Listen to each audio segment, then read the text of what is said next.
our background and start with the perceptron problem. So we had the binary classification problem before last time, right? We saw this case where we have data with binary labels, like cat, dog, images, right? And then the data sample was the image itself. We can always write it down in form of a vector of pixels. We called it pixel vector. So that is the input going inside your model. The output of the model is supposed to give you the label, right? It's going to tell you whether it's a cat or dog. So it's going to give you 0 or 1. And then 0 or 1 is corresponding to cat and dog, right? So this is what you're going to do. So we talked about it last time. So we build the main components. The data set contains the samples. This is, for example, the pixel vector. And y, the corresponding, is the label, which is either 0 or 1, right? And then as the model, what did we use? What was the model we used last time?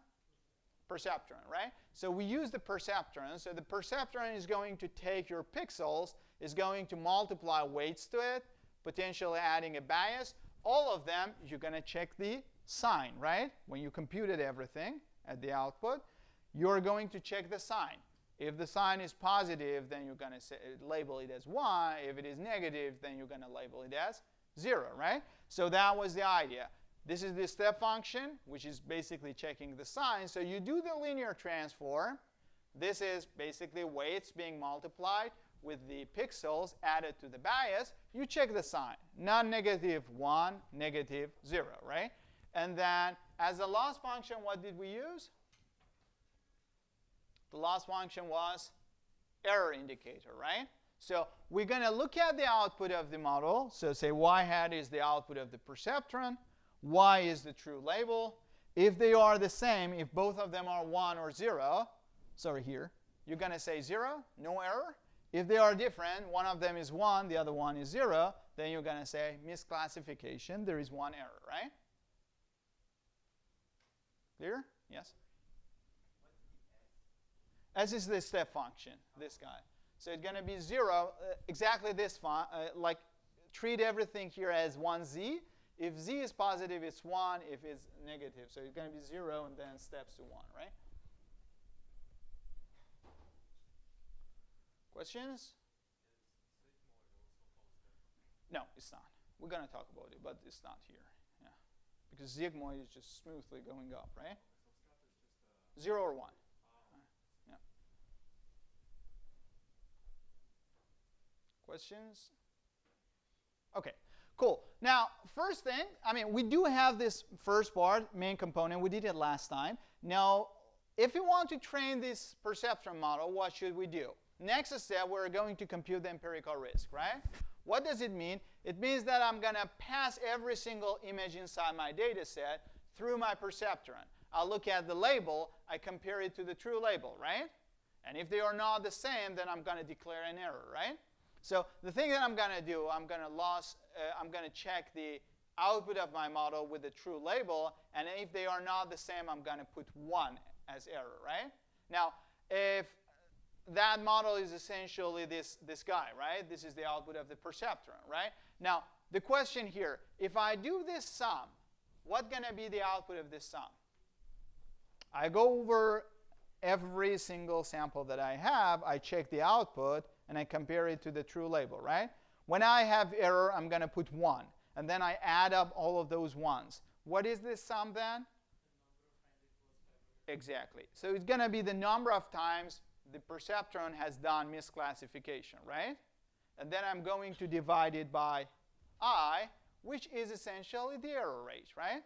So I'm going to say that from I different sample that I try with this perceptron, how many times I did mistake, right? If it is 0.2, 20% of the time I have done mistakes, right? Now, this guy, this error rate, is a function of some variables. What are those variables here in this particular example?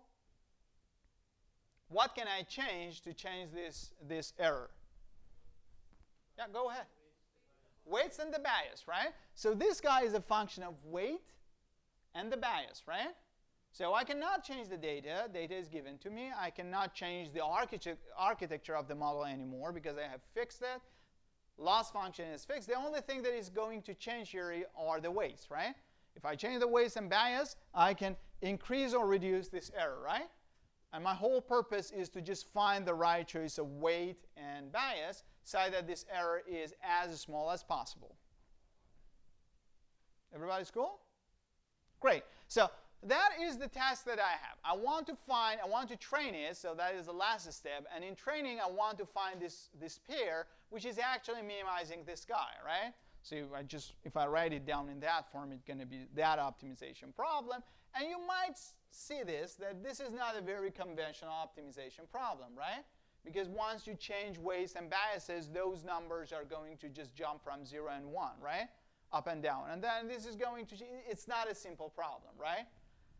So you can try solving it. It's not going to be super efficient, but there is one algorithm for this, which is known as the Perceptron Algorithm. I want to explain it because once you understand what it does, then you immediately see later in the next part when we talk about gradient-based algorithm, you immediately see that why we do gradient-based algorithm, because this is essentially somehow a silly version of a gradient-based algorithm, a silly version of gradient descent. Now, there's one algorithm called Perceptron, initially done by Rosenblatt. Just as a reminder, Rosenblatt was the guy who first time tried Perceptron, right? That long report, he tried this to do binary realizing any binary function. So he came up with this idea to solve the problem. What he said, okay, I'm going to start with a bunch of weights. And in his original form, there was no bias. So bias was always 0, okay? So you got no bias here. The only thing is weight in the expression. What he says, okay, I'm going to put some weights, maybe randomly started, maybe you put it 0, whatever you want, and then you're going to compute the output, the empirical rate. So you're going to compute all the outputs, you check the error rate, right? If the error rate is 0, okay, that's over, right? Because your error cannot be less than 0, right? That is the minimum value you can get. So if it's 0, that's over. If it's not 0, what you're going to do, you're going to go inside the data set and check every single guy, right? Every single sample that you have in your data set, you're going to check it. You find out which guy is making the error. If you want to do that, you first pass that sample through the perceptron, right? Now, just look at the notation here. The z guy is the value you compute before passing through this step function. So this weight times your sample, right? That real value, which you are going to judge your label based on its sign, right? So this z is the thing that you compute. You first pass it through the linear computations, and then you're going to check the sign, right? You pass it through the step function to get the label, right? Now, if you see any error, if you see that this guy is doing the error, so this means that the output of the model is not exactly as the label, then do this change. Check the sign of the z value that you had. It could be +1 or -1. Check that sign. And then take that sign, multiply it with the x that you have, and then subtract it from the weight that you had before. Update the weight. Now this is the new weight. Okay? And you keep on going like this. So you do it for all the samples. Then you try once again. If you see the error is 0, stop. If it's not, you repeat this, right? You keep on going till you see the error exactly being 0. Everybody got the idea? What's the reasoning behind? Yeah, I'm going to explain it, yeah, why we do this. This is the whole reason that I brought the algorithm here. Yes. Yeah. Okay. So that was the Perceptron algorithm. One key point here is that we're going to do this so many times in the course. When you have one algorithm like this with bias 0, you can always add the bias, right? Adding bias is actually nothing because bias is eventually same thing as the other weights. Because I have this summation here, right? So what I can say that if I put the bias as the next weight, right? And then I extend my data sample with one dummy entry 1. Then once you do this product, you just multiply this guy with this guy. What you're going to end up with? Same thing as here, right? This first guy is going to get multiplied with the x, so it's going to be wx, plus b is going to get multiplied with 1, is going to be b, right? So you can always treat bias as an extra weight for a dummy input 1, right? And then many people write it down in this form. We're going to do it so many times in the course that you're going to get familiar with this, okay? And then my idea was that the only point I wanted to just mention here is that whatever you had in the previous slide, you can extend it to the case with bias, right? So eventually, if this is the perceptron, what you can think that, OK, I don't have bias anymore, so I keep the bias to be 0. Then I have one dummy 1 here, and then I'm pass it with weight b, right? And then when you add this up, you're going to end up with the same value of z, right? So that's the same thing. You don't need to really think about major extension when you have just extra bias. And then if you do what we had in the previous slide, you're going to end up with this algorithm with bias. So if the bias, you just initiate the bias here, you compute your loss, risk, and then you're going to check if it's not 0, you get into the loop. Everything is as before. The only difference here is that you not only update your weights, but you also update your bias, right? And your bias is updated with the bias minus sign times the corresponding input, which is always 1, so I'm going to drop it, okay? But that's not an important thing, just wanted to have mentioned it, okay? Okay, great. Now, there is one question, and which I think everybody has, and that is that why this perceptron algorithm is actually doing the minimization here. What it makes the error small here, right? Now, it's better that we go through it step by step, then you're going to get the idea. So let's say that, first of all, if my error becomes 0, like I just guess weights in a way that there is no error, then the algorithm is going to stop, right? So in that sense, the algorithm works fine. Now, the point is that it might be that I have an error, right? So when I have an error, there is at least one of the samples which is misclassified, right? Now, let's say xi is one of the samples which is misclassified, okay? Now, if I have this case, then I have zi, which is computed as wt times xi. And here, do you see what I'm writing? Or no, you don't see it, of course. So I'm going to take it a bit up.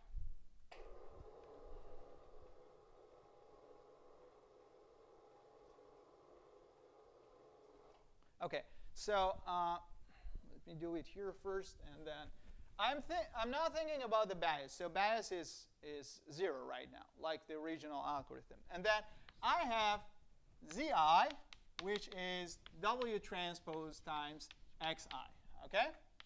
This is the guy that I'm computing. Now, when I have error, there are two possible cases. The first case is that I have this guy, for example, positive, right?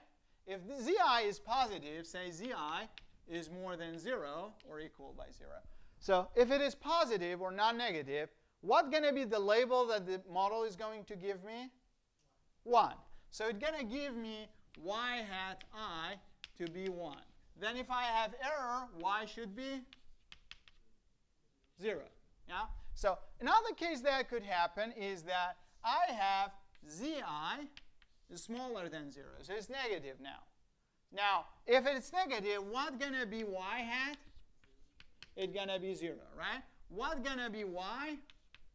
1, right? So these are the two possible cases, right? One of them is when you have your z positive and your true label is 0. The other one is when you have your z negative and your true label is 1, right? Everybody's cool, yeah? Now, if you are cool, then let's consider the first case. So let me just consider the first case. So in the first case, I have my z positive, right? So z is positive. I am going to label it as 1, but the true label is 0, right? Everybody's cool, right? You see it? OK. So this is the case where we can have error. Now I'm showing you WT. This means that I'm in iteration T, right? So I started with this algorithm. The first iteration, I updated weights. The second iteration, I updated weights, and so on. I kept doing this. Now I'm in iteration T, right? Now, this is the thing that I see and since I see the error, I'm going to do the update, right? Now, z is positive. Since z is positive, the sign of z is 1, right? Sign of z is 1. Everybody cool? Okay. Sign of z times x. Yeah, you see it? So the update makes sense, right? Look at the algorithm above. I am going to multiply with sign of z times x, right? And sign of z now is 1. I do know this is super simple, but many people get like confused with the sign. So I just want to make sure everybody's on the same page, right? Cool, right? Okay, great. Now, if that is the case, let me see what's going to happen if I use this new weight. So if I use this new weight, this is WT plus 1. This is the guy after the update. I multiply it again with x if I want to classify, right? I multiply it with x, I look at its sign, then I classify, correct? This is the way that I'm going to classify later with this new weight, right? Now, if I replace this weight with the weight that I have, okay, I have this weight WT minus x. This is the one which I got out of update. So previous weight minus the data sample itself. And now I am just computing the inner product with x. So it's going to be the inner product of the first guy minus inner product of the second guy. So this inner product is x inner producted by x, which is the norm of that vector x, right? Now, one question. Can this norm be negative? Can norm be negative? No, it cannot be, right? So what you can conclude, z, which is this inner product, is positive, right? It got subtracted from another positive value. Would it be more than what we had before, or it's less than what we had before? It's going to be less, right? And if it gets less, it could potentially become negative, right? And if it's negative, then I'm going to have right classification, right? Because I wanted to change the sign of this guy to something negative, correct? So this guy is definitely less than what I had before. It could potentially get negative, and because of that, I can say that the algorithm is actually moving in the right direction. Everybody agrees? Cool? Yeah? Sorry?